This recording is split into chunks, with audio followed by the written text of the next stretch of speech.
হঠাৎ দেখি সেই মেয়েটির চোখে আমার চোখ পড়েছে, বলে নাকি আর কন্ডিশন হয়েছে, কাটলের মোড়ে একটা হল রয়েছে, বলে নাকি আর কন্ডিশন হয়েছে।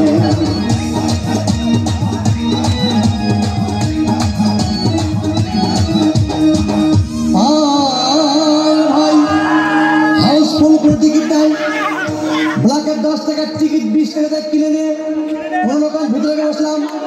হঠাৎ দেখি পাশে চেয়ারে সেই মেয়েটি আমার পাশেই বসেছে, বলে নাকি আর কন্ডিশন রয়েছে, কাটলের মোড়ে একটা হল রয়েছে, বলে নাকি আর কন্ডিশন রয়েছে।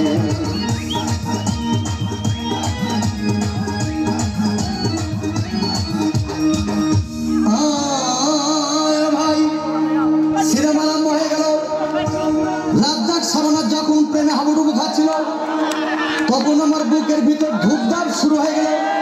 আমি যদি প্রেম করতে পারতাম, তখন দেখি পাশের সিটে বসা সেই মেয়েটি আমাকে সিমটি মেরেছে, বলে নাকি মোড়ে একটা হল রয়েছে, বলে নাকি আর কন্ডিশন রয়েছে।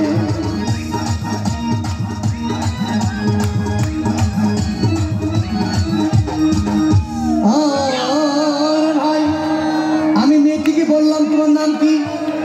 বললাম মালতী বিবি। আগো মালতী বিবি বলে সেই মেয়েটি একটা ফকলা হাসি দিয়েছে, বলে নাকি আর কন্ডিশন রয়েছে, কাটলের মোড়ে একটা হল রয়েছে, বলে নাকি আর কন্ডিশন রয়েছে।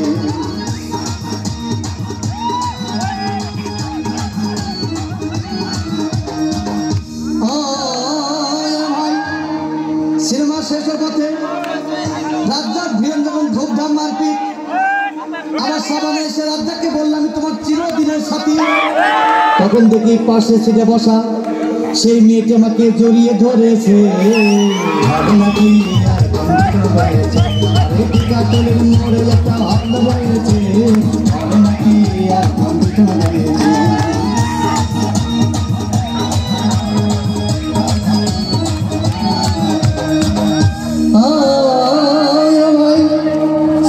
শেষ হয়ে গেল, বাইরে আসলাম, রিক্সা নিলাম। হঠাৎ দেখি মেয়েটি দৌড়ে এসে আমার রিক্সার ভিতর চেপে বসে আছে, বলে নাকি কাটলের মোড়ে একটা হল রয়েছে, বলে নাকি আর কন্ডিশন রয়েছে।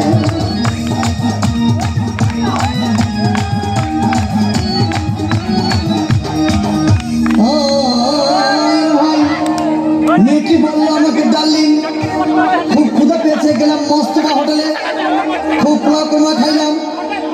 হঠাৎ দেখি বয় একটা 500 টাকার বিল এনেছে, বিল না দেখে তখন আমার মাথা ঘুরেছে, বলে নাকি আর কন্ডিশন রয়েছে, কাটলের মোড়ে একটা হল রয়েছে, বলে নাকি আর কন্ডিশন রয়েছে।